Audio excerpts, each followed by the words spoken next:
everyone. It's Retro Nerd Girl broadcasting live from the International Science Fiction Space Station. And today we're going to be looking at the second week of Gargoyles, where we're going to explore some more episodes. We're doing episodes, let's see if I can remember, 6, 7, and 8 with Mamabear Artdoll. She and I did some recordings together, and so I will be playing the recording tonight. I hope that you guys will enjoy this. We do a really nice deep dive on each of the episodes and just give like some pretty good thoughts about what we feel about these moments in the show. And also, I wanted to just let everybody know that please, if it's at all possible, to avoid spoilers for anyone who's watching that's watching this for the first time, that hasn't gotten to any of the bigger plot points during the season. If we could keep, if we can avoid any and all spoilers, I would really appreciate that.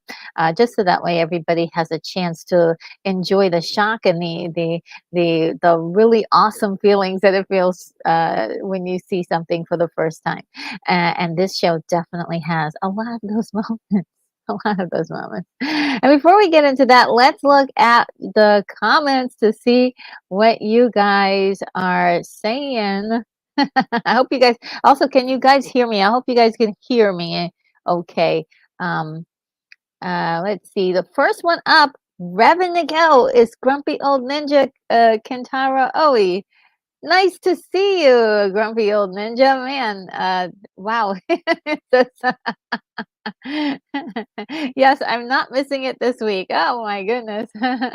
And hola, hail, Retro Nerd Girl, Mamabear, Artdoll, Rudy can't game. Oh wow, cool. Awesome. And oh my goodness. Unicorn Rampant Studio gifted 5 Retro Nerd Girl memberships for the channel. This is wonderful. Let's see if I can find all of the people who won memberships. We got Moonbeam 87 got a membership. Wow, Moonbeam. This is awesome. You were just saying that you were running out of your membership, so this is awesome. Justin has a membership. Classic Comics has a membership. Scotty R37 has a membership as well. Hi, Scotty. And Chef Nation also has a membership. Hi, Chef Nation. How are you? This is great. I'm so happy. Thank you so much, Unicorn Rampant Studio. And just for you, I have, of course, a special thank you. And this is my, this is ours.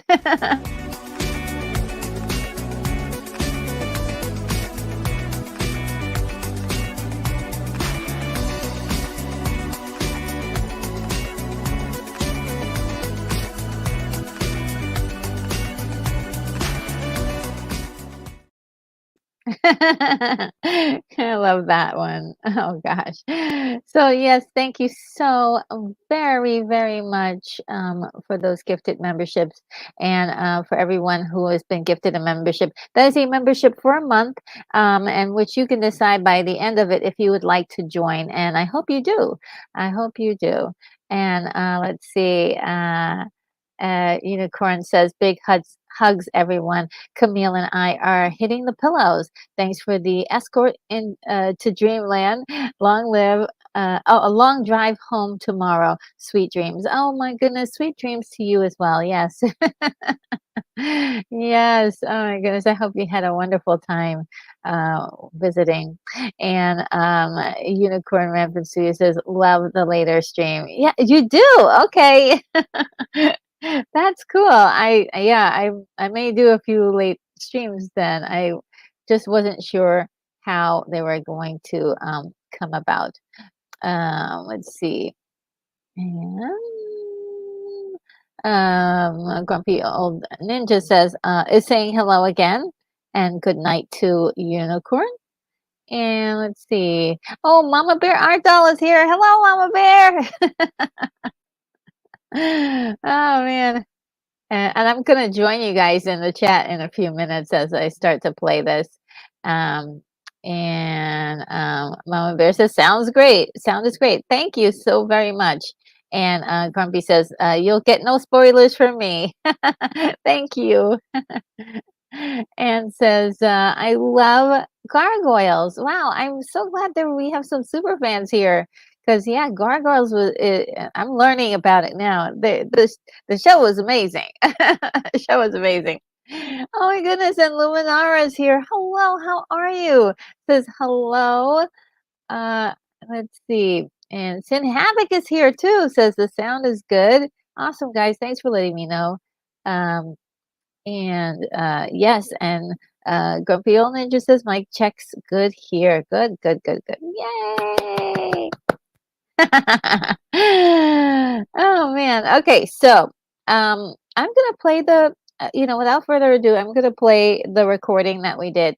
Um, but I just wanted to let you guys know that I did like start an intro for that one, so I'm gonna kind of start over an intro, but it should be pretty good from there on out.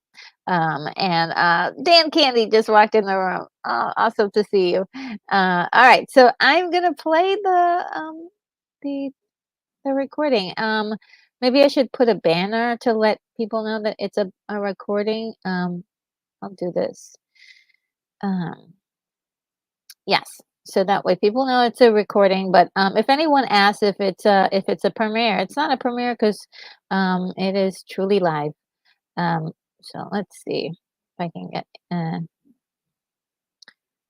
All right. Without further ado, guys, I'll play the I'll play the video. Retro Nerd Girl, and I am here with Mamabear Artdoll, and we are looking at Gargoyles, the TV series that went from 1994 to 1997. And we have 3 awesome episodes that we're going to talk about today. The first one up is going to be The Thrill of the Hunt, which is really quite interesting. When the episode starts off, they all wind up running downstairs because there's this TV show that they absolutely adore. Yes, And okay. we see Hudson flicking through the channels, Mhm. and we see that this show, The Pack, is on every channel. Yes.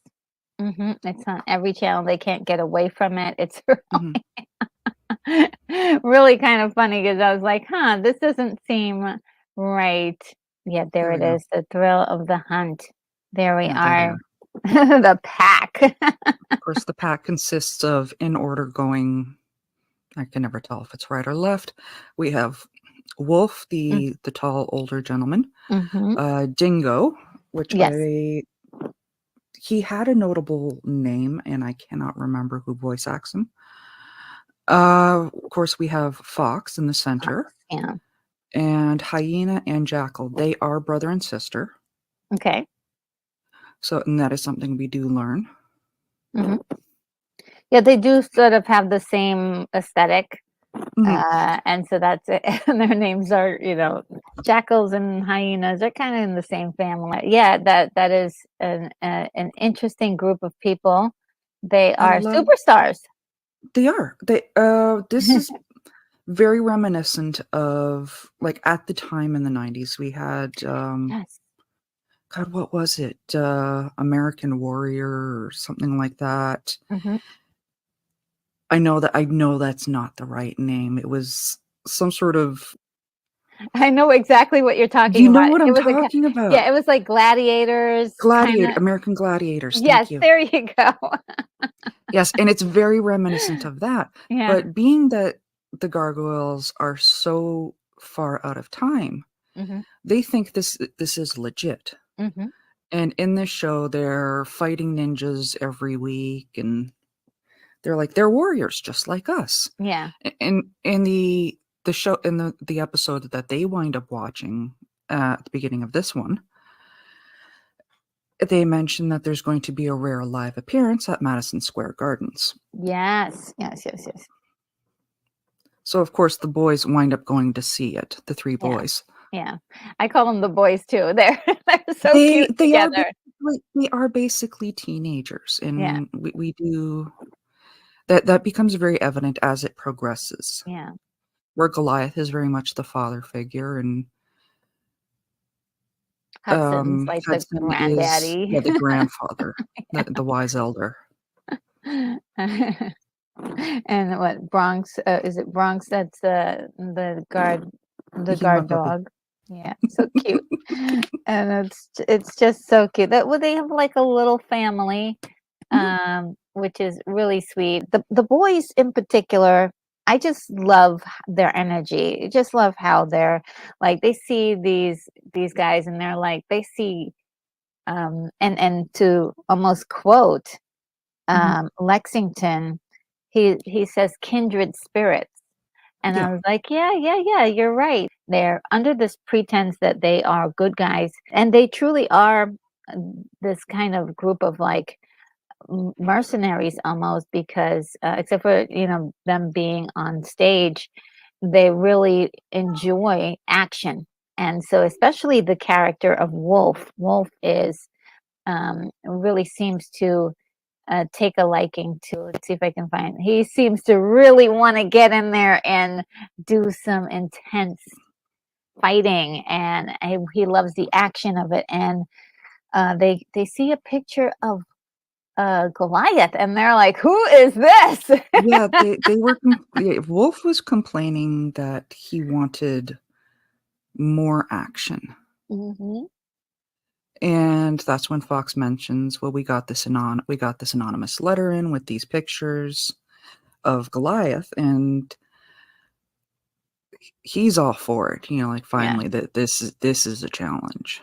yeah. Like, even Uh, Dingo's going, I'm flabby, I wouldn't last a minute in" God, what was it? Some sort of war. Though knowing he's Australian, he might be referring to the Emu War. Well, it's so funny because he points at his stomach. I'm like, those look like they're that's not a six It's pack, but not it's flab. yeah, it wasn't flabby. I was like, what are you talking about, dude? You're in shape. So I love he's got high standards Mhm. They for all seem himself. to, yeah. Yeah, yeah. And I do like the fact that this group they are showmen, but they're ready for it. They love the challenge of this hunt, as they called it, and Mhm. they really want to get after Goliath. But Lexington, he wants to make contact with him. He thinks that perhaps they can work together to keep the city safe. He just wants to meet other people. He's a youngster. He wants to socialize. He wants to meet people. These guys seem really cool and makes contact with them. Unfortunately, they see an opportunity. Fox, in particular, it uses her charms to kind of get him to bring Goliath to their, secret warehouse. They do set up this intense trap for for Goliath, and I thought it was really kind of cool to see both Goliath and Lexington work together Of course, of because note, Goliath was resistant to this. He was very angry that Lexington revealed himself to the pack, mhm, which understandable considering their past. But mhm, Lexington did turn around and say that there are allies for us out there. We need to go out and find these people, or else we're going to yeah, be alone for the rest of our lives. I'm so glad you mentioned that because that's an important piece, Mhm. and it ties back around at the end. Um, they can't stay in the castle by themselves, and there's a looming threat that is set up at the beginning of this episode It ends that up being, like, through most of, like, these yes. 3 episodes. Oh, and I love that. I was like, "Oh, so" and they're showing the progress of time getting shorter and shorter. Mhm. And what we're talking about is that, the character let's see, I think have his the David character Xanatos, played by Jonathan Franks. For anyone following along will remember at the end of the 5-part opener, which we covered last week, mhm, he got arrested for possession of stolen property. Mm-hmm. Which Goliath, being again out of time, thinks, okay, he's been defeated. Yes. We own the castle. We own the castle now. And Elise is like, He's coming back no, in he's 6 got months. he's going to be out in 6 months Yeah. if his lawyers don't cut that time down. Mm-hmm. Yeah. And Owen kind of like is sort of the deliverer of part of that news, and is sort of the keeper at the gate, and manipulating a lot of things behind the scenes for Xanatos. So Xanatos is still in the picture, even though we got sort of the false sense of, oh, he's gone, he's been locked away. It's for such a light charge that he'll be back.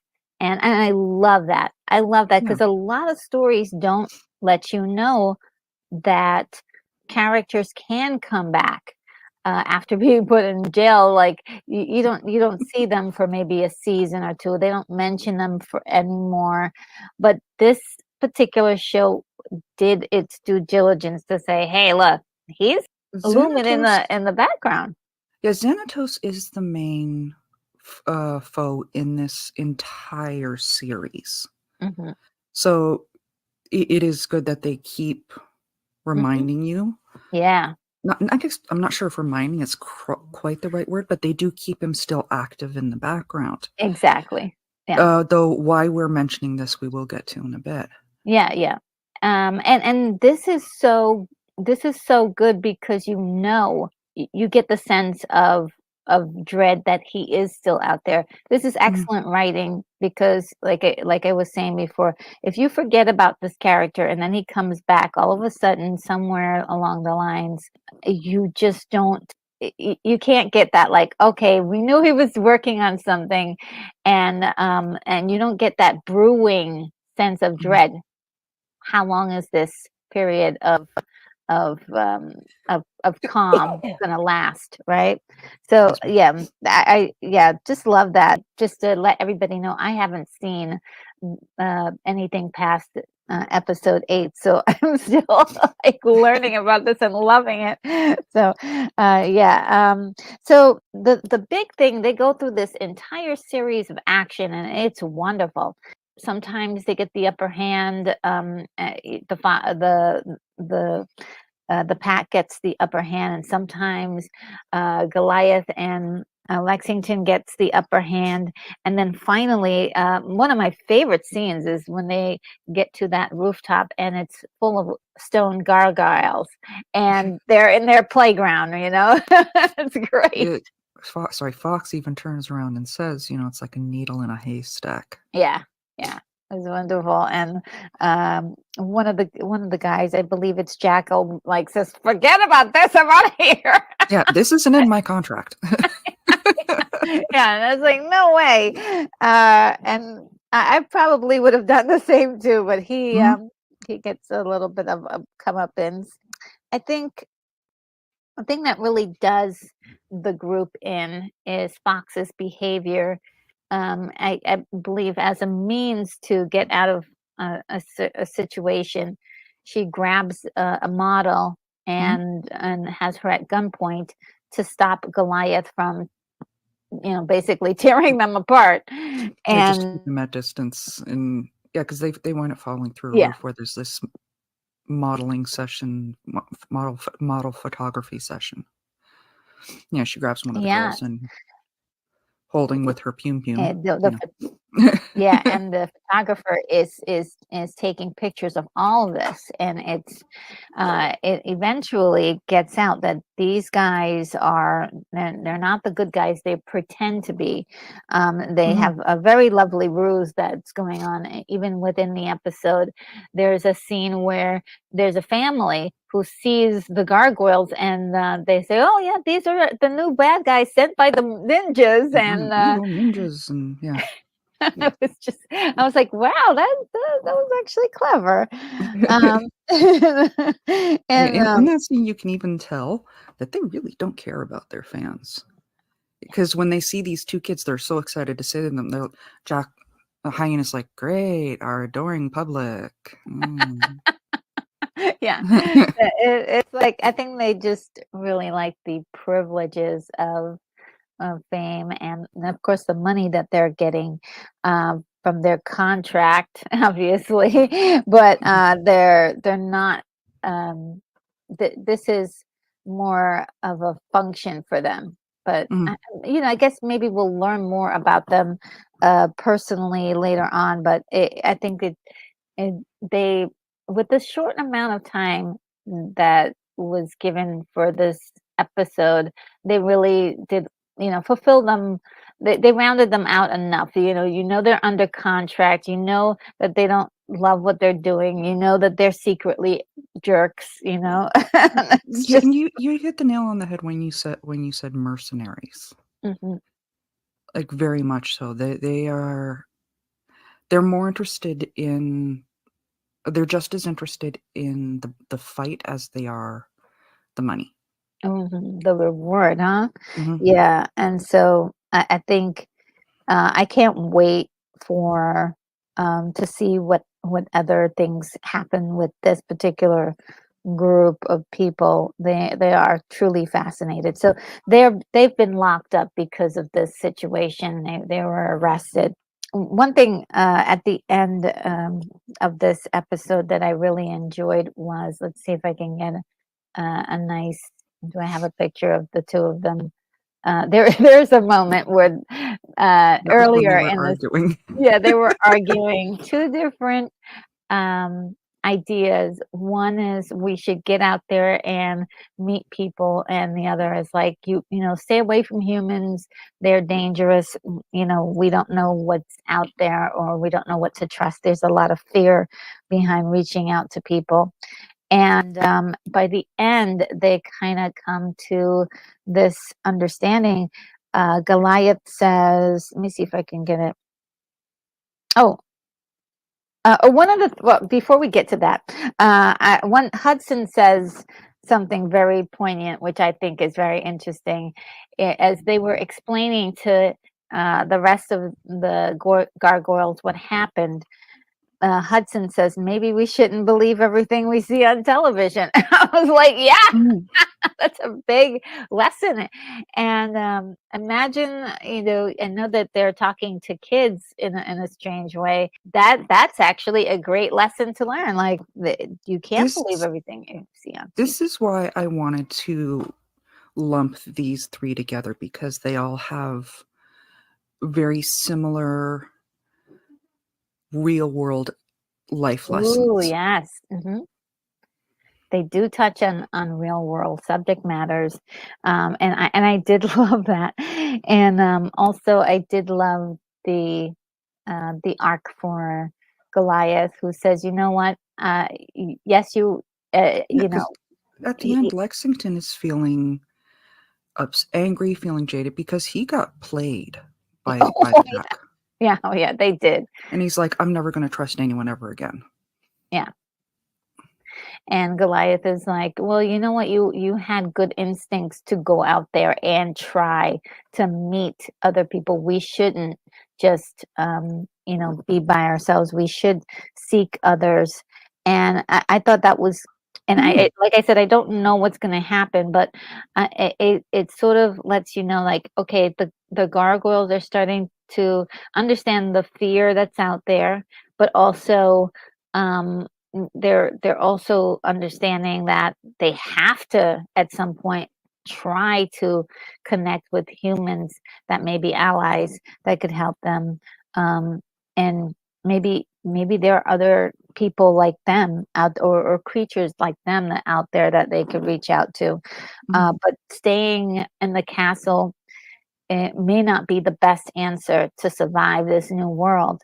And with the looming threat that, hey, in 6 months, we may not have a home, because Elisa is the one to really say, that when Xanatos returns, who knows if they can stay there, you know. So they may have to look for a new place to live. So I love that they're setting that up. And we can, I think we can go on to the next episode, Mhm. unless you had anything else to say about this one. Other than, of course, we have another Star Trek sighting in this last Ooh, episode. Jackal, voiced by Matt Frewer. I don't believe there was any other connections in this one. okay. Yes. So Okay. Yes, because there's. this is part of the ongoing entertainment of this show. Is No. it's a regular Star Trek reunion throughout it, because so many characters of the main characters wind up being also Star Trek actors. So we get to hear a lot of very familiar voices. Yes, I'm loving it too. Every time I hear one of the voices that I can recognize, I can't recognize everybody, but it is definitely a treat. It was great to hear that. Okay, so let me just see if we can. Yeah, the next one is episode 7, Temptation, which I absolutely loved. All of them are great, but this Mhm. was really intense. And so we've got the boys now. They're working on a project, building a motorcycle, which was set up, I believe, in the second or third episode, maybe. That they are fascinated by motorcycles. Um, Lexington in general seems to be the very mechanically, tech inclined oh of the yes. group. Hmm. That is so true, yeah, because he's the one that's working on it, and the rest of them like, "Oh, are you ready? Are you ready? Is it ready?" You've ridden one once, haven't you? Haven't you figured out how to build this yet? Like, you've ridden a horse once. Can you build one from spare parts? I freaking love that line. Oh man, yes, it was really good, and as soon as it's ready, we have this whole thing with Brooklyn, who and I was really surprised. The visual for this is actually really interesting. He stretches out his arms, and then his wings wrap around his body, and then they put on a motorcycle jacket on him, and I was like, that's cool. That's a way to keep the wings from being shown by to everybody and scare them. That's a nice disguise, Mm. if you will. And Yeah, he poking the holes out of the helmet so his horns come through, and it just winds up looking as a part of the helmet is also a really nice touch. Yeah, I love that, and I was like, "Oh, that you could just walk around, and the only thing that's sticking out is his tail, and they can probably figure out something around that." But it was really interesting to see him try to kind of make himself look more blended in, if you will, Mhm. and he's just going on this wonderful joyride with his motorcycle. It attracts the police. He avoids them, but someone catches his attention in the shadows, and we all can see the outline that it is Demona, basically tracking him and keeping tabs on him. At first, I was like, "Oh, is she keeping?" I wasn't sure of her motives at that point because I thought, well, maybe she's just looking out for her own. Like at least she hasn't abandoned all of the gargoyles completely, um, and I didn't really feel a threat coming from her from doing that Mm. at that point. What did you think about that, either in your first time seeing that or even now? Just seeing her like kind of When follow we get that first glimpse of her in the shadows, by that point, I was already like, "What is she up to?" him. Yes. I will be completely honest. I am not a trusting individual. Well, I mean, the last time she met up with Brooklyn, I believe she took a cannon to him and tried to kill him. Yeah, that does kind of put a bit of a sour on the friendship. Yeah. So I think that's totally reasonable.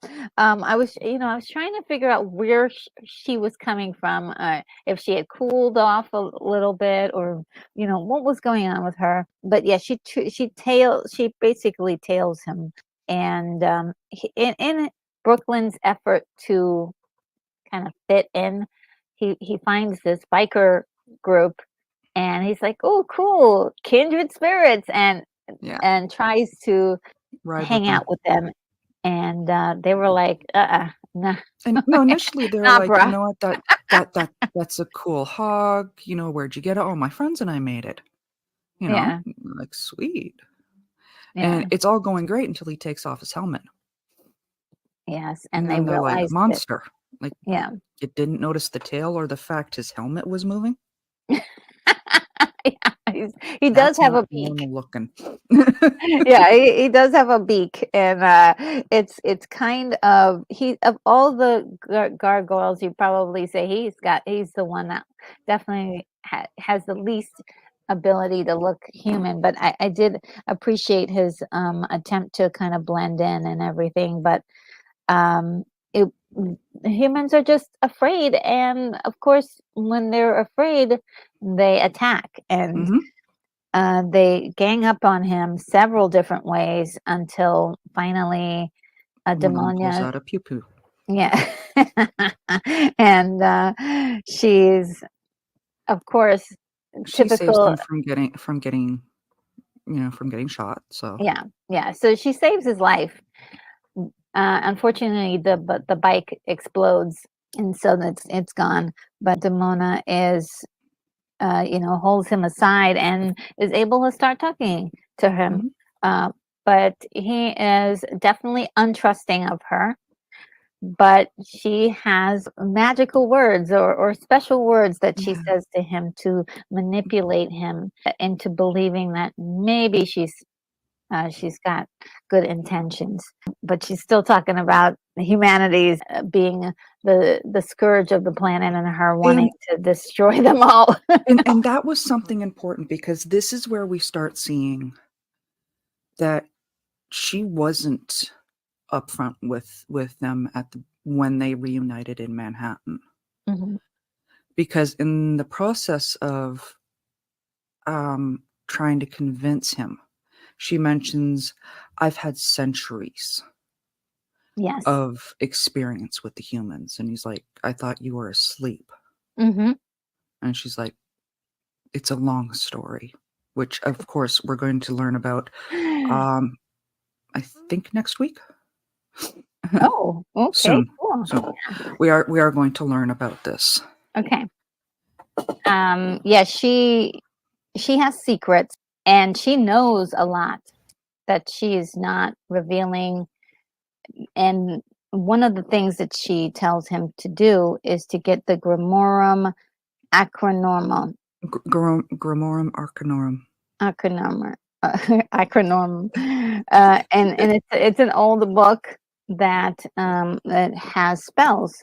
Is this the same book, Yes. perhaps, from the Magus? That the Magus had. It's the same one. Okay, so it's that old book that It is caused so much the trouble. spell book. Yeah. Yeah, it caused so much trouble, so many 1,000 years ago, and they're still still. It's got all these spells in it, and I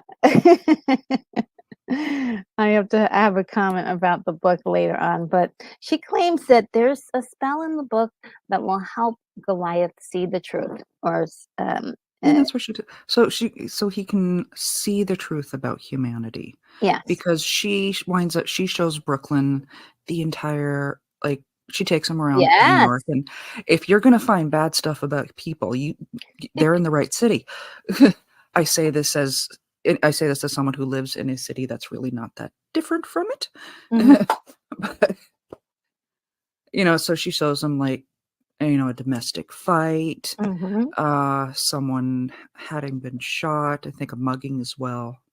Yes. Yes, they don't. I mean, it's kind of sugar coated for kids, but not really that much. I For mean, kids. it's still like reality smack.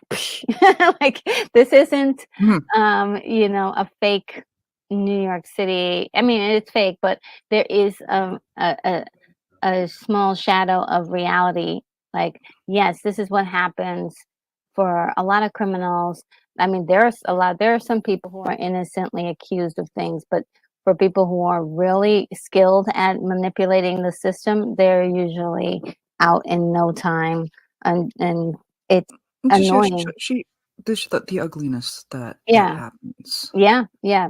It really, And really, it's through this that she convinces him to steal the book and then later on to bring Goliath to her so they can, yes. show him help him see the light. Yes, and one of the places that they go to the cloisters, which I is a place where I used to love as a kid, Mhm. growing up in New York. The cloisters definitely has that feeling of old days, and very European kind of flavor there. And I was like, yeah, that would be a cool place for them to live. Great choice. And she now has the book, and she puts that spell on him, on Goliath, and has made him into a slave, basically, where she can tell him anything and he will do it. And Mhm. upon learning this, Brooklyn is very upset and tries to, Yeah, this you is know, not what we agreed to. yeah, yeah. He's been deceived, and he's trying to get that book. He's trying to convince Goliath to come back. And there, it's just sort of this really amazing sequence of events. And I have to say, one thing that this series has is they always seem to have one great big action set piece in each episode, at least so far. And this really was a unique fighting sequence that went on between Demona, Goliath, and Brooklyn at the same time. And Goliath is so intense as a fighter, or he just cannot be beat. Even zombified, he's Oh yeah. formidable. Oh yeah, they cannot. No one can do that to him. So it's very interesting how Brooklyn is able to get his hands on the book, and then Demona gets the book back. And But she in typical villain fashion, she lets that one piece of information go mhm, that he will listen because he's initially Brooklyn's like, you got to snap out of it. She's like, he's not going to listen to you. Only the person holding the spell that's yeah, in my hand right here, yeah, he'll listen to, yeah, which of course gives Brooklyn the the idea. information he needs. Yes. And he like literally tears the pages out of this book, which is not the first time It, this it, book is missing a lot of pages. and then I have to admit it. Every time they rip pages out of the book, it's painful.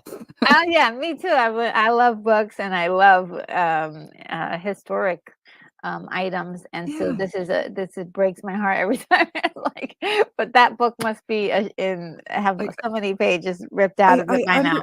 like, I understand why, but every time a page gets ripped out of the book, I cringe. Oh yeah, yeah, it's great. But I was like, wow, that was really clever. Get that, get those pages, and with those pages, he can control Goliath, and Mhm. Goliath, definitely helps to turn the tables. Demona cannot touch Goliath as a fighter. Mm. Okay, I mean he just overpowers her so intensely, and she's just like, okay, I'm out of here. She just bounces. I was like, wow. Um, and I believe she still has the book, right? No. Okay. In in the fight, we do see her ripping some pages out of the book right before she drops it. Oh, yeah. And then Brooklyn, like, swoops in to catch it before it falls. Because it is, an antique at this point. Yeah, yeah. And It's really, it's probably, I'm going to say probably the most dangerous thing in New York. And yeah, that's even maybe he should considering have the let it. weapons that Xanatos is creating. Yeah, maybe he should have just let that Spoilers. thing, fall inside the Yeah, waters, but but that's the kind of thing you don't want to risk falling into the I wrong know, you hands. never know, yeah. 'Cause if there is a spell or something you can Mhm. do to change, circumstances, why not use it? You know, it is a weapon in a way, but also historical as a artifact Yeah. and, priceless actually. And I think, let's see. Oh, okay. So they all can be they manage to go back to the castle, and Elisa is there, and she's actually the clever one who comes up with a workaround for the spell. And she says, "I want you to act as if you're not under a spell for the rest of your life." And I was like, "That I guess that'll work," and that snaps him out of it. So it's I'm like, it, it it's sort of like a weird thing because you don't know like if he's still under the spell, but technically he's acting like he's not under a spell. Mhm. In this one, of course, Brooklyn is very apologetic about what happens. And again, with these 3 episodes, they're all connected and they're all lessons for the 3 boys. Hmm. So we Yes. do see them Hmm. learning about the real world Yeah. and lessons that they need to take with them. And I do love the fact that there is a focus on each one and not them as a group. Mhm. Uh, because I mean, sure, there may be something along the line. I don't know yet. But right now, it was nice to get to know them, and to sort of like, okay, so we're learning about the things that make these characters motivated, to for that sets you up for anything that is coming up next. You feel connected to them, and you're rooting for all of these guys even when they're making mistakes. You can definitely see. So yes, I love this episode. It was so good. And I love the tricks. Brooklyn does a really cool trick. Eliza does a nice trick. I love the turnaround. Like you think that they're losing, and then suddenly they've Yeah. turned the tables. Wonderful episode. And let's see. The next one is Deadly Force. Oh, by the way, is there anything that you wanted to say specifically about Deadly about episode 7 that About we temptation. No, I think we pretty much covered it. I don't think there was any notable voices in this one. okay.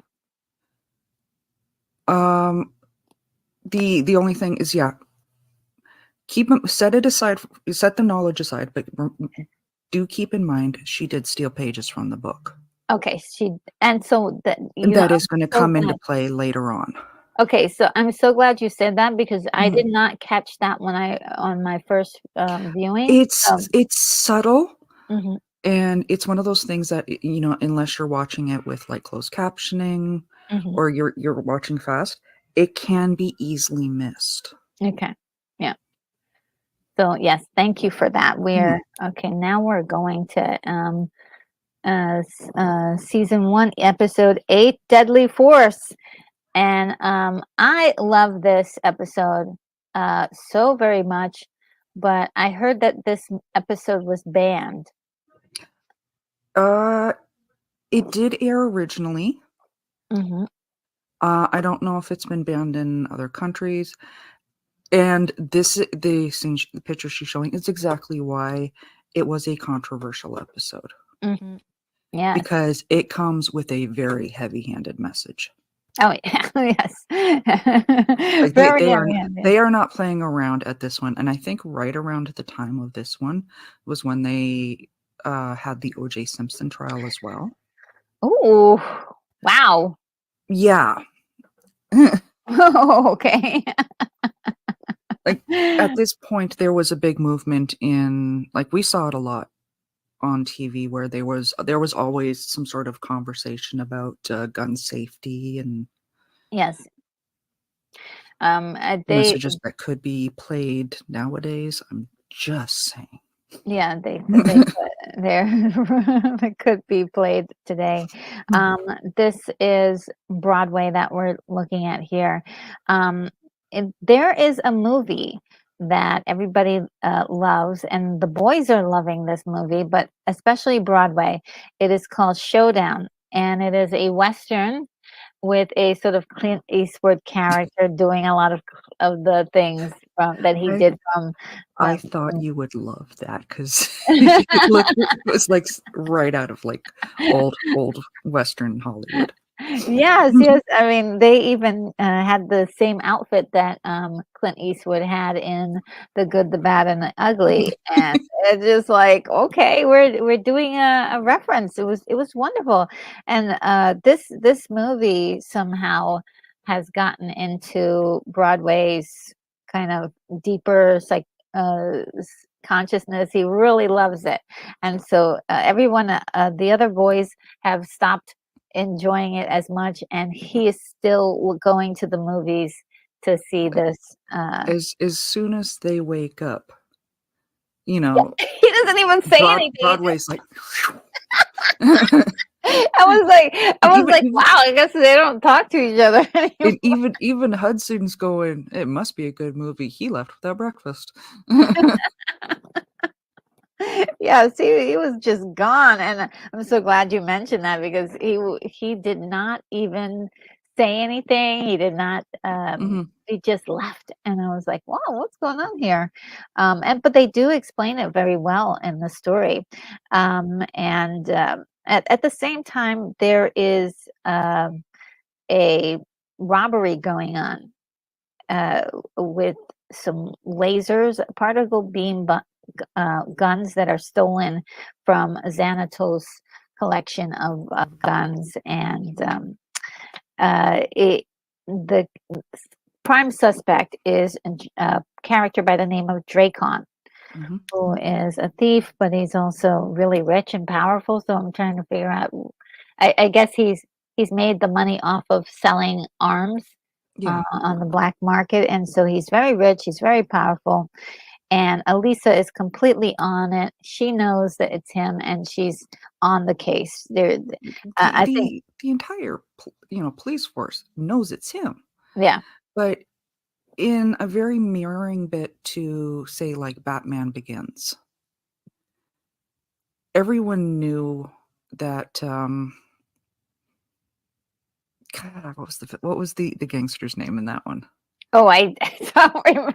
You I know who don't I'm remember. talking about, though.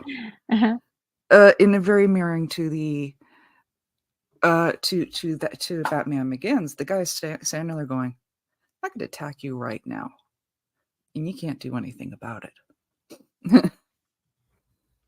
Yeah, yeah, and I love that because it shows how the police have their hands tied with a lot of these cases, and especially this one. Mhm. Jenkins just too powerful, Yeah, and it's like and we have no evidence. mhm. And then he's got all his boys like, yeah, he was hanging out with me, and we were Mhm. just, hanging We out. were hanging out on the town. No, you guys are committing. Technically, that's not a tight alibi. I mean, we do need something more than that, but again, suspending reality. Yeah, yeah, yeah. And it's just perfect because it was just enough to get the point across. Lisa goes home, and it seems as if Broadway has been. I'm sorry, is it? Yeah, Broadway has Mhm. been coming over to her place to hang out every once in a while and watch movies and chill. And she's cooking up some dinner so they can Yeah. enjoy. And he But just finished God only knows how many viewings of this movie. yeah, And anyone who it remembers being younger, watching some sort of movie. He's standing there going, giddy up, pilgrim, and Yes.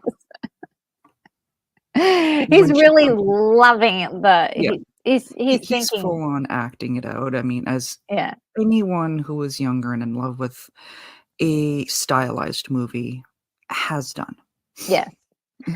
Akin to me, like twirling it forever and ever, trying to turn into Wonder Woman.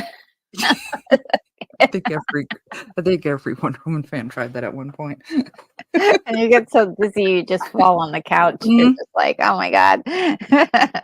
Or, Uh, anyone who's watched Star Wars, they always wind up twirling oh, yeah. The anything they broomstick. Yeah. can, pretending it's a lightsaber.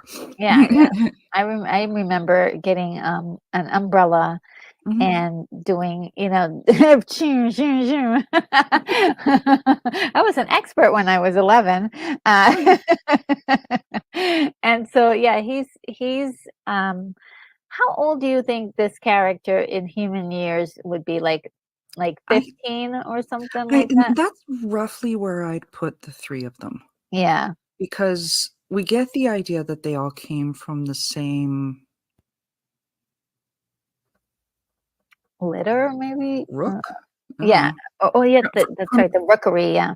yeah, they all came from the same hatching batch, Yeah. from the same batch from the rookery. I don't know what the proper term is, I can't. It's working for me, I'm figuring it out. Yeah. Yeah, it's, and they seem to be around the same age, and they're really it's really endearing. It's really Mhm. endearing. So she, she has just come home from work, so she barely put her things away. Yeah, And I just guess, hangs her gun up on the coat rack. yeah, which, is definitely not the place to put a gun, especially when a youngster is going to be around. And even though he doesn't quite look like a youngster, physically, mentally, he is definitely a youngster, and Mhm. definitely also too not aware of um, the human world and human dangers. I think it was definitely part of her responsibility to put it in a better place. But I do believe that is regulations when you have that kind of thing. I don't know. I do know somebody actually who does have a police officer, or had a police officer in the family, mhm, but I don't know. yeah, I'm not entirely certain what the regulations are around that. yeah, yeah. I mean, who knows? That Like, even I think even alone you have to have it locked up properly. yeah, yeah, there should be. I mean, because if someone who's not aware of what it can do, um, Mhm. could it could even animals, like you never know what, that trigger going off, with where it's pointed and what it can do. But also, you know, unaware the that maybe even that there was even bullets inside. He grabs the gun and he's pretending to shoot all over the place, and he's so cute doing it. But it's like, oh no, you're kind of biting your lip and your nails, just wondering, oh my God, Very is good. he going to hurt somebody with this? And sure Like, you're enough. thinking, like, he's gonna, like, shoot out a window or something like Yes, that. yes, at least that first. And she Yeah, gets, there's a scare and like, don't touch guns anymore, and that's the end of the story. But yeah. no, this is disastrous. In like, that scene you show, like, yeah, it goes off, he's like, "Oh, I hope I didn't break anything," and Yeah. He doesn't even know that there's a danger until it's much too late. Um, mhm. and so Elisa is shot, and she's unconscious, and it's looking really bad. I was like, are they gonna get rid of this character right away? Wow, they're ballsy. When they first pan over and they show her when like, a moment ago that she was cooking steaks at the stove, Yeah. and then they pan over to the stove and she's not there, you're thinking, Yeah. You're like, oh That no. no, and so I'm so glad you're bringing that up because that really set up Mhm. a little cinematic tension there. They could have just gone for the right to her body on the floor, but they set it up like, "Oh, where is They she?" discover it as he's discovering it. Yes, it was POV vantage point there, and it was wonderful. I loved it. I loved Mhm. it. Uh, uh, that the story that they're telling and the way that they're telling it visually is a part of the brilliance of the show. I'm such a fan. And Uh, that was something that was fantastic about this show, that as much as Goliath the whole, interaction between Goliath and Eliza is a large focus of the show, the viewer themselves is being, in a sense, treated like an another teenage gargoyle. ooh, yes, yes, 'Cause a yeah, lot of this, you're being taken through like the teenagers. yeah, yeah. Because yeah, you're and also you're learning everything as it's happening, and even like the last episode, like learning about that little bit of information about Demona is sort of like, oh, and so and Yeah, it, hold up. it yeah, and so That's not what you you're said. thinking in the back of your head, okay, that's we're gonna put that in the file for later. Mm. You know? If I was watching this, like, today for the first time, by this point, I would already have, like, some sort of cork board of, like Yes, yes. Yeah, that's what I need. I need a cork board or a whiteboard of all of the different clues that are being released, slowly. So the next obvious thing, well, he takes her to the hospital, and I was really super happy he was smart enough to do that. Mhm. To take her to the hospital, also not be seen at the same time. That was really tricky. And he gets her there just in time. Like, Yeah. when they discover they even say she doesn't have a pulse. Yeah. I was like, "Oh my god, they're killing off the character." Yeah. Like, 10 hours of surgery. The bullet apparently did a whole, like, ping pong ball uh, Plinko thing yeah. throughout her. Yeah, they spoke of many different, organs that were, ruptured and the repair work that they had to do, and it was this was taken seriously. I Mhm. have usually, I would say in a kids TV show, they would say, "Oh, okay, you're at the hospital," and then later on, the person is sitting up and talking and doing things. Um, but they really spent some time in the period of fear and the possibility that she could still die, that they were just barely keeping her alive, that this was had done incredible damage to her. So I respected that so much. I Yeah. was like, wow, this is really taking this seriously. Even movies, right? You'll see characters go through all kinds of stuff, and then they're in the hospital. They're sitting up, and they're like, "Hey, yeah, so doctors say I'll be out in 2 weeks." Like that. That's Yeah. not what happens here. This is one of the first times we this is the first time we get to see most of her family. Ooh, okay. So there's more family. She does Uh, have a sister in Arizona. okay. They do mention that, should we call up from Arizona, and her brother Derek is like, There we go. "No, don't talk like that." But again, Star Trek watch. Her mom voiced by I'm looking for a good word here, the Amazing. iconic, Nichelle Nichols, who Yes. play of course, played Uhura. Oh man, just wonderful that she is in this, and that we get these surprises. So that I'm thrilled with that. The family is a tight knit family. Uh, Very tight-knit. Yeah, they're very tight-knit, and, it was really kinda cool to see them all together there, and very, very concerned. Again, this is something that they don't necessarily show in a lot of, like, live action things or even, um, unless it's part of, something else, but something for kids, right? And specifically with kids involved. This is unique, how they're able to make it serious. This is serious. This is seriously played. No gags, no jokes, no nothing. This is a serious moment that we need to handle And in this this episode. and this is also, and I do want to highlight this because uh, while we don't really initially catch it, we do realize in this episode that Elisa is technically biracial Mm, because her dad is, if I remember correctly, he is Native, I believe, okay. but either Native or Latino. I think Latino. One of the two of them. But her mom, of course, Nichelle Nichols played. So you do, and it is very evident with her, particularly with her brother, Yes. that there is the black aspect there as well. Hmm. Hmm.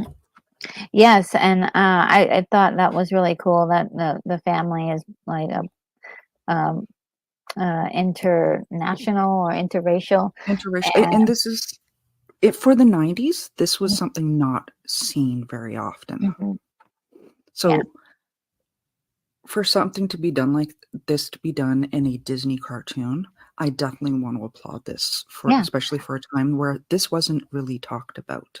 Yes, and this is the kind of stuff that I think they have been trying to insert into a lot of stuff today, Mhm. but they've been doing it, They did it a lot more smoothly with this mhm, than they have done in recent times. yeah, yeah. I think it's the way it's being done, and also the fact that this is part of the story. This makes the everything interesting.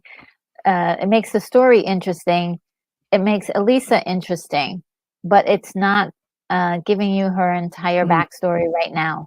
Like it's not defining who um, she is totally either. Like mhm. we're It's in. not the central focus. It's not even remote to being the focus of her character. Yeah, it's and it's in episode 8, and so, Mhm. whereas I think, if it was written today, it would be, the 2nd episode or the 3rd episode. It's like, we And don't I'm need only the. pointing it out because ironically, I'm only pointing it out because it's not mentioned even in this episode. Mhm. Yeah, yeah, yeah. In like the only way it's even that they even highlight is if you take a look at her parents. That's the only way you see it. Mhm. Where nowadays, one of them would be throwing a fit of, you know, I'm this, she's that, you know, Yeah, and respect my authority, you know. it's yeah, I guess you would call it, like, identity. They call it identity politics or Yeah, whatever, which is, I understand that, but I also like the idea of just putting people in a this is just story a and family. just, yes, Yeah. they're a family. All I need to know is that they're a tight-knit family and that Mhm. they love each other, and, Elisa is the center of their universe. It's wonderful. And so, yeah, that is really interesting. Thank you for bringing that up, that these guys are definitely doing things that, today's Hollywood and Is project desperately trying to makers mimic. are, yeah, Yeah. they're not exactly getting correct, but the 90s did it better. They did it better in the Mhm. 90s. And this is let's see. Yeah, oh, okay, so well we won't get to this part yet, but the what we don't see here, and I don't have a visual for this. Dracon it did not shoot her, but everyone is kind of like, we're gonna tie up this whole thing with Dracon. So we've got Goliath going after Dracon, we've got the police going after Dracon, we've got Brooklyn going after sorry, Broadway going after Nate. He's only going after because he sees the guy with the gun. Broadway. Now I'm doing it. Broadway's going after. He's going after the guns. He seemed to be very, very upset after this happened. And so anytime he sees somebody with, the exchange dealing not drugs, but dealing guns, he has been attacking and confiscating those guns or destroying those guns. I guess it's his way of answering for what he did. And he's doing that because in that moment he drops her off at the hospital. He lifts his hands up, and you can literally see there's blood on his hands. Oh, and he reacts to that. The reason why he winds up going this is breaking my heart. I know the reason why he winds up going against Graycon because he sees a guy trying to mug somebody, picks it up, and it's not a normal gun. I mean, he's like a new type of weapon to kill people with. Yes. And that's how he finds out about Dracon, because Dracon's buddy is selling these new high-tech guns, to people on the street. Yeah. And sadly, I mean, that's another issue, a real issue of people, being able to buy guns off the street, which is not helping society at all. But Dracon in particular is doing some big deals.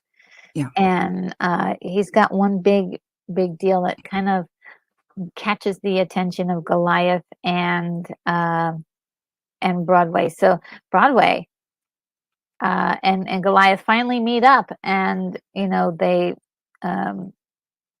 gonna share stories. And I was very happy that Broadway was very honest and said, "Look, I'm the one who shot Elisa," which was he did that to stop Goliath from killing Dracon.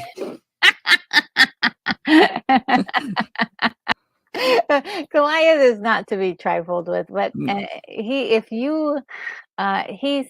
got a sense of revenge too, but it's also you always know that if he is given the correct information, is given the correct way, or steered in the correct direction, he's going to make the right choice. And so, yes,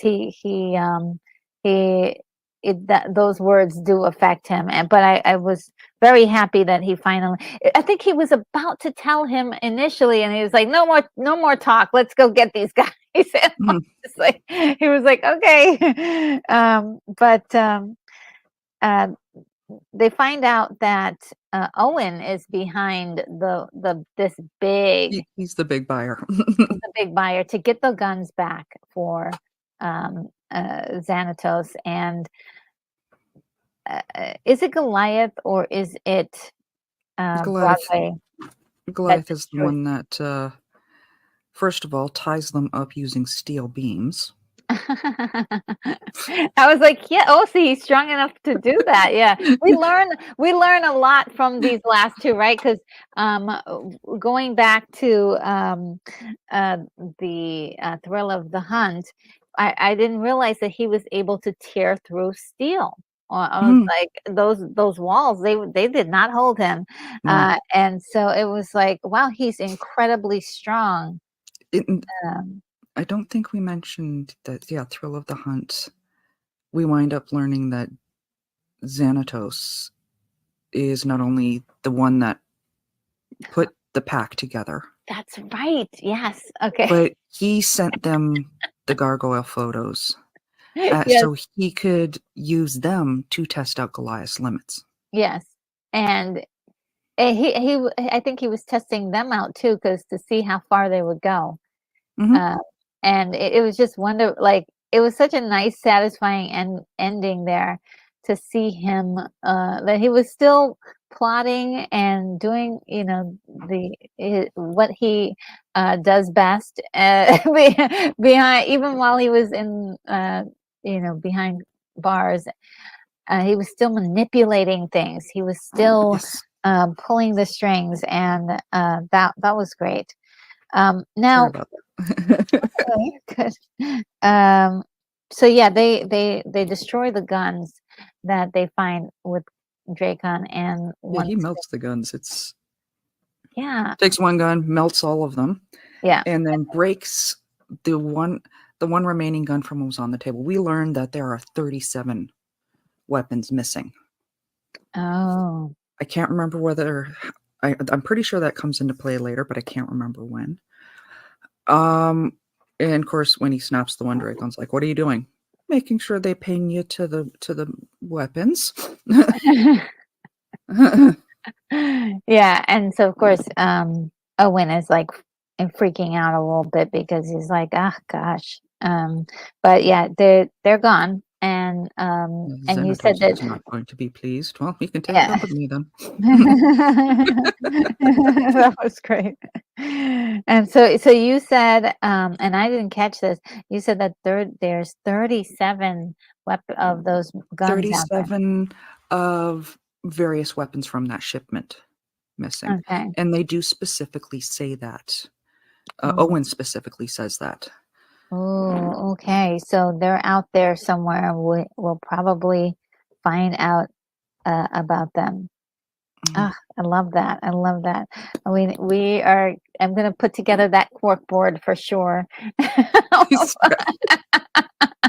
Of all the clues. This is just the beginning. We're still in like the first 10 episodes. I know, because when I saw season two's that they had 52 episodes, I was like, oh my goodness, what happens?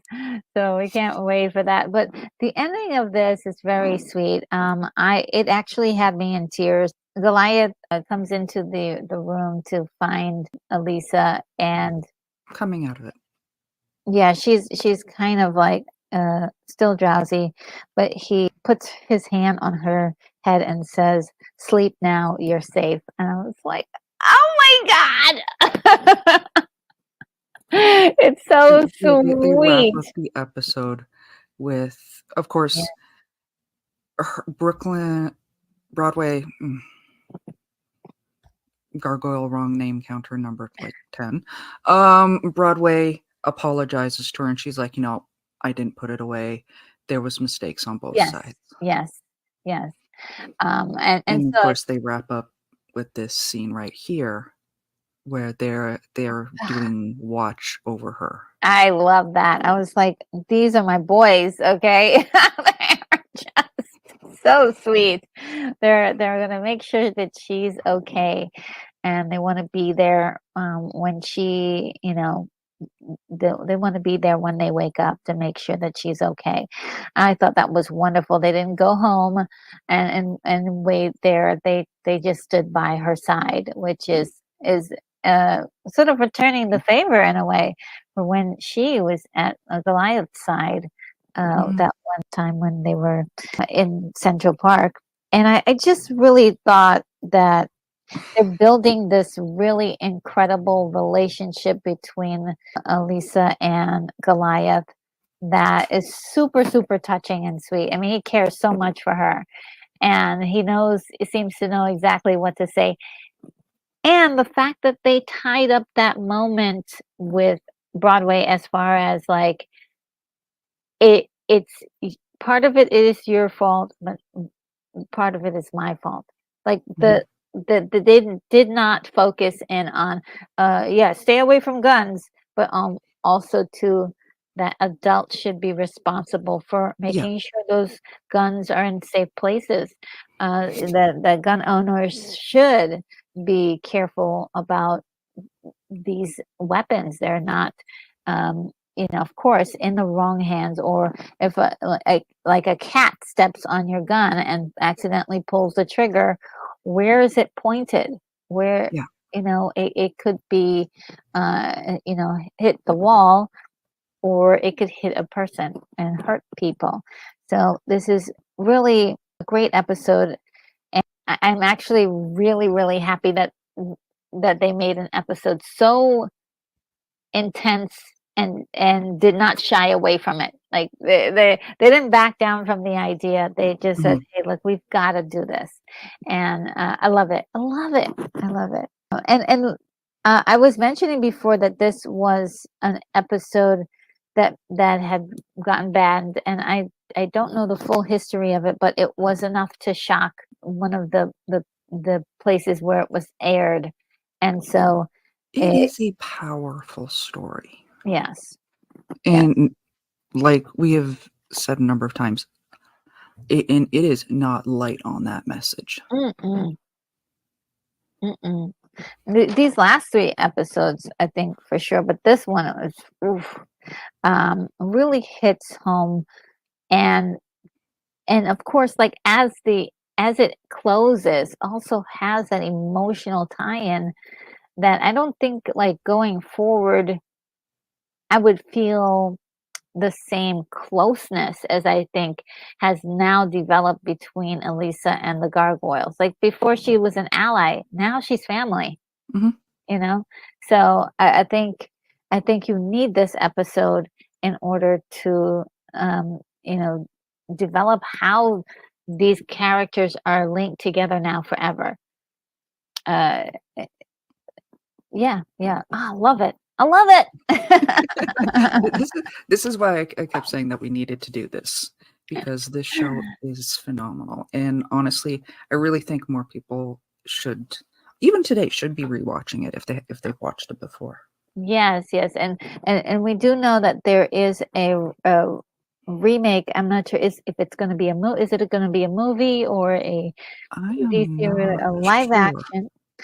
It should be interesting. I would like to see what they do for the effects and things like that. But it's really nice to take a look at this to see what the possibilities are too Mhm. for something that you might see. I'm if they're doing a series, of course, you know they most likely will change quite a few things. But for what we got for the 90s, this is amazing stuff. This is ahead of its time. This Mhm. is definitely mature, but also you could definitely show your kids this, and they would get a lesson out of it. They would get a lesson out of this. And Uh, it's not, and it's yeah, it is absolutely kid safe. It does have the, friendliness for it with good stories, which is a balance I don't see today. yes, yes, I absolutely agree. How do you create a story that's exciting with great action pieces, and also make sure that that story has connected characters Mhm. in a connected universe, and also has a purpose that that tells a moral at the same time, or a learning factor that maybe you didn't realize before, or something that's poignant that you could teach without Mhm. being preachy, right? So it's like it's a hard balance, because if I go back about 10 years from this show, Masters of the Universe, they used to, or He-Man, used to do like, their PSA kind of story, like, oh, you shouldn't steal. And He-Man, they were pretty much all of those Filmation type cartoons. G.I. Joe even did it too, yes, yes, where they wrapped up. And in today's episode, we learned, in fact, I even think that's where the more you know comes from, or something like that. yes, yes. Don't worry. I love them as a kid, but I know for a lot of adults, it's like feels awkward to get like a message like that. I don't know. I still kind of like it. I like it. Maybe it calls back to that kid part of me. Mhm. But I do like it. I don't always need it like 100% explained out, but Yeah. I thought they were. I enjoyed them when I was a kid. I enjoyed them now. mm, Um, but a lot of people do get upset at seeing that, like, they feel like they are being talked down to, but whereas in this episode, you do your own interpretation. Perhaps even you might watch this and not even see the message. Yeah. And so I think that's one of the reasons why the last episode may have been called to be banned because, oh, is it promoting gun violence or is it That's what they teaching would a lesson? argue today, and you know that. Yeah, yeah. So it's Where it's very doing the exact opposite. It's highlighting the importance of gun safety. yeah, yeah. And so that's kind of one of the reasons why I'm really looking forward to what's next for this Mhm. series because so far the writing is brilliant and I just love all these characters, the way they're setting them up as far as again motivations, their connections, the growing friendship and relationship with Yeah. Elisa, a character again. If you created this today, would probably get some uh, people who are saying that this is pandering in some way. Mhm. Her being who she is in Her the being show. like Afro-Latino and, Hmm. Female, female person of power. mhm.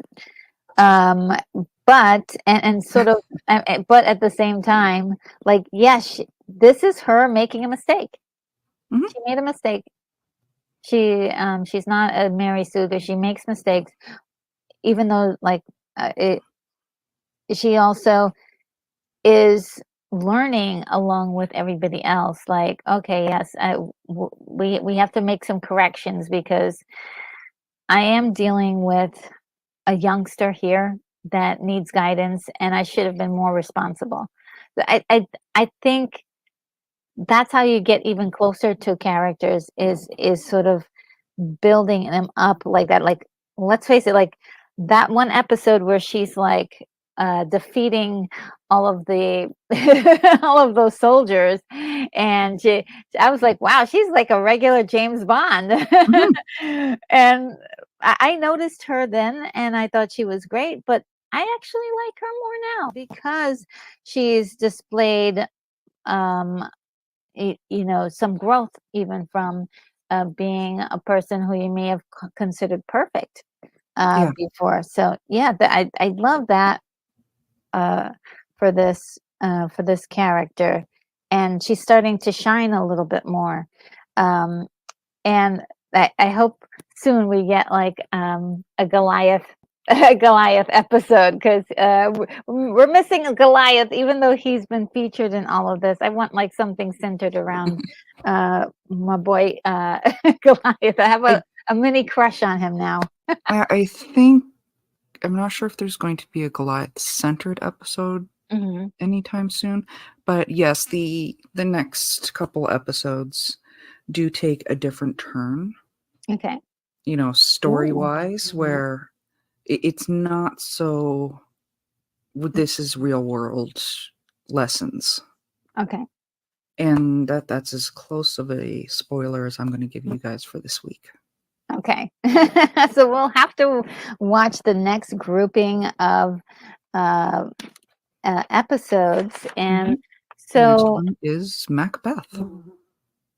yes, episode 9. So we're going to do episode 9, 10, 11, 12, 13. Just finish out the Yeah, we'll season. just finish out the season. Okay. Yeah, for the next group. So that is your homework, everyone, for for the week. I promise they will go by fast. Yeah, these episodes aren't very long, but they're full of really great, juicy content, and I'm loving it so far. And I hope you guys are liking it too. So yes, thanks, Mama Bear. Really loving this episode, these episodes, and definitely the suggestions that you gave to do this. Anything you want to tell anybody about anything you've got coming up? I'm working on doing some rearranging, uh, changing up my various setup. I do have some exciting art projects coming on the way and Ooh. other stuff. But yeah, I just got to finish up my layout Okay. for a bit. But of course, you can also find me Sundays with Makani Draws on his channel, where we're always hanging out talking. So, Okay. I always post links. I generally post links on my community tab. So, of course, follow me. Yes. You can follow that on there. Yes, you want to follow Mamabear Artdoll on YouTube. And also, I guess you can also follow her on Twitter as well. Subscribe to her channel, and then make sure to check out the community tab for any news and updates for Mamabear Artdoll. And I guess this will be the end for this session.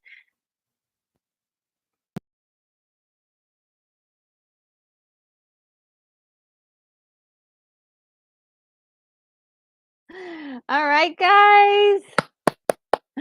That was so much fun. I laughed through it while I was like eating dinner. I was like trying to finish my dinner and stuff so that way I wouldn't starve to death. But oh, it's so good to see you guys here. Oh my goodness.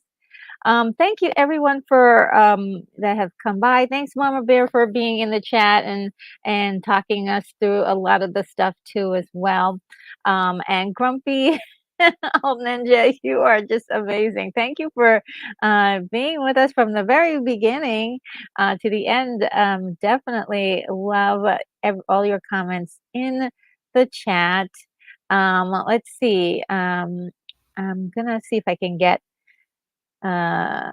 just so that way you guys can see it on here. Let me just remove my banner because we're no longer recording. We are live. Let's see if I can find it. Oh yeah, here it is. So yeah, this is the homework for next week. I at this point of taping, I did not have like a card for it, but I believe in some future episodes I'll have cards.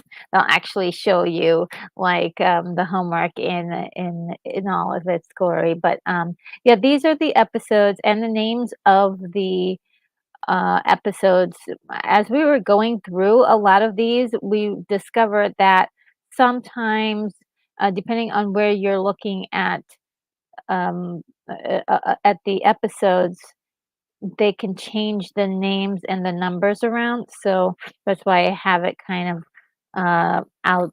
Try to keep you in the know of what the names of the episodes are, so that way you can follow along and we can all watch it together nicely. And Corey's here. Thank you. It says you girls are awesome. Thank you so much, Corey. Everybody, Corey has a wonderful channel.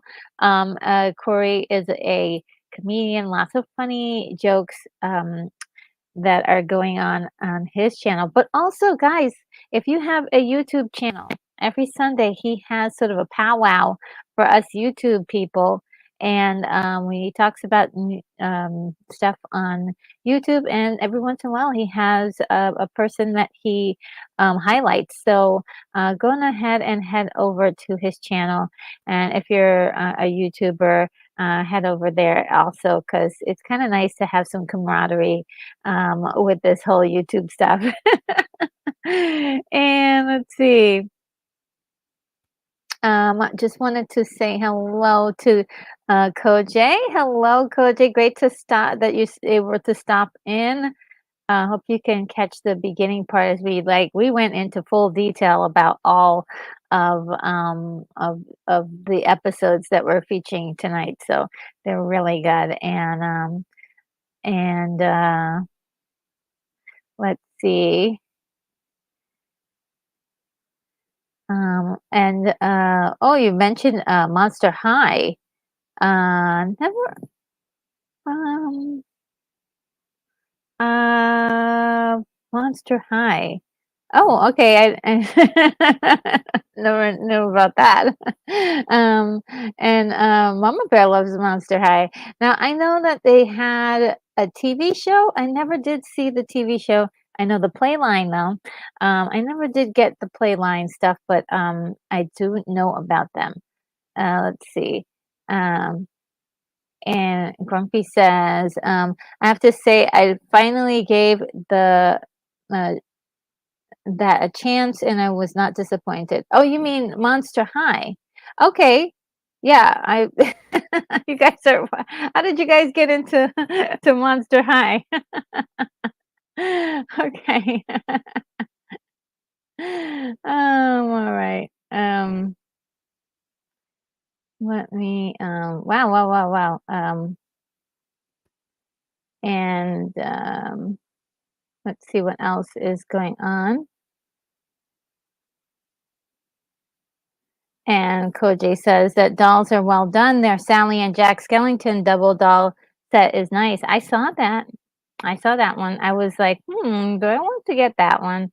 But I I digress. I decided not to. I just got more Barbies. Let's see. And let me see. Have I caught up or am I a little bit late? Um, and Moonbeam says that Macbeth is going to be a recruiting, reoccurring character. He is, but we haven't gotten to Macbeth yet. That's the next episode. So let's not do any spoilers at all. Please, no spoilers, guys. No spoilers.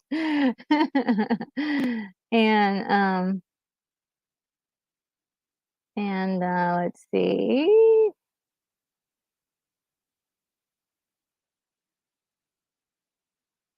Oh, you guys are so great. Um,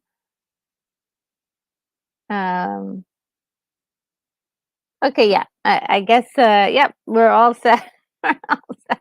Before I go, I'm gonna just go through a quick list of some of the things. I'm gonna do that. I'm gonna keep the homework posted if I can find it again.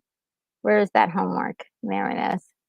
Yeah, I'll keep the homework posted for a few moments as I go through a list of some things that are coming up for me on the channel. Tomorrow morning, guys, I'm going to be doing the headlines, entertainment news headlines. I have like a slideshow of 116 cards. It's gonna be long, but it's really intense. I'm gonna be talking a lot about Dune and the reactions to Dune. And my God, guys, I thought I wasn't gonna be able to see Dune, but I just found out that a friend of mine, she like called me and said, "I'm gonna go take you to Dune," and I'm like, "Yes!"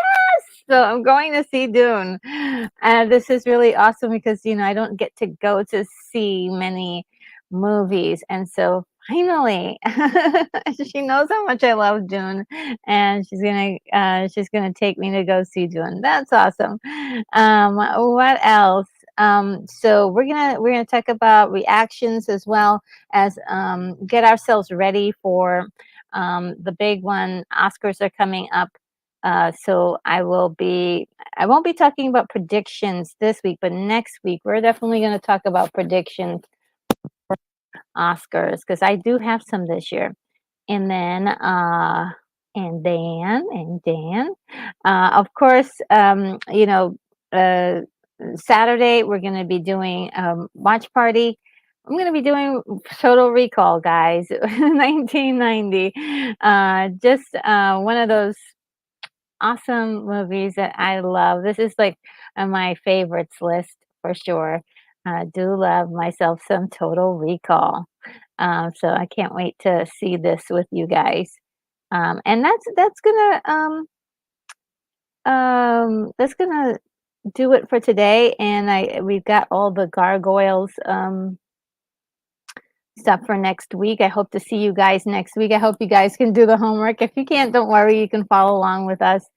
But it's really nice if everybody, just as a refresher, can just take a look at some of the stuff that take a look at the episodes so you can be abreast on what we're talking about. So that would be cool. I love that you guys went into like a deep conversation about Monster High.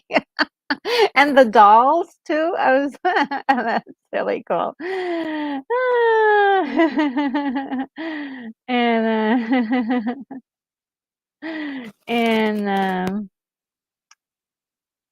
and yeah, Mom Bear Artdoll says I try very hard not to do spoilers as I know she hasn't seen it yet, but I will point out stuff occasionally that comes in later. Yes, and I do like how you've been gently throwing like a hint here, but like really kind of cool.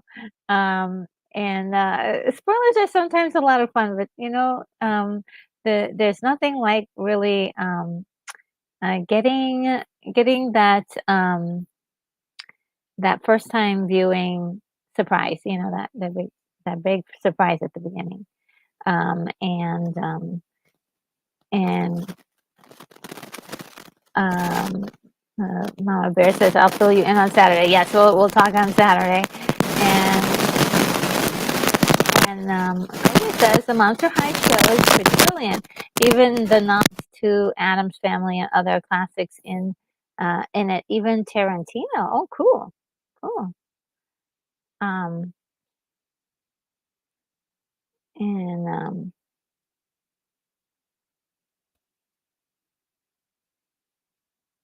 and cool. All right, guys. Well.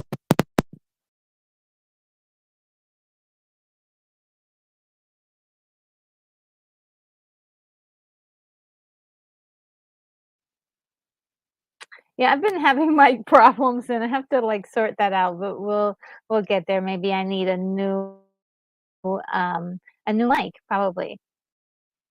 Can you guys hear me right now?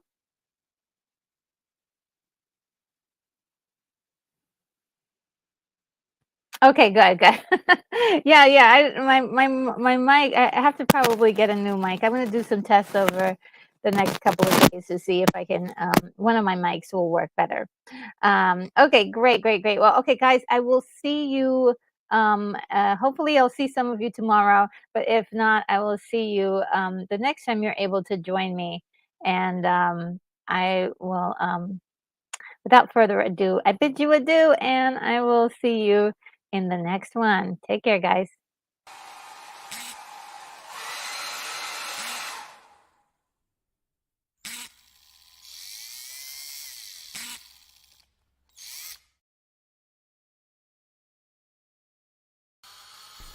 Retro Nerd Girl, you are clear for takeoff.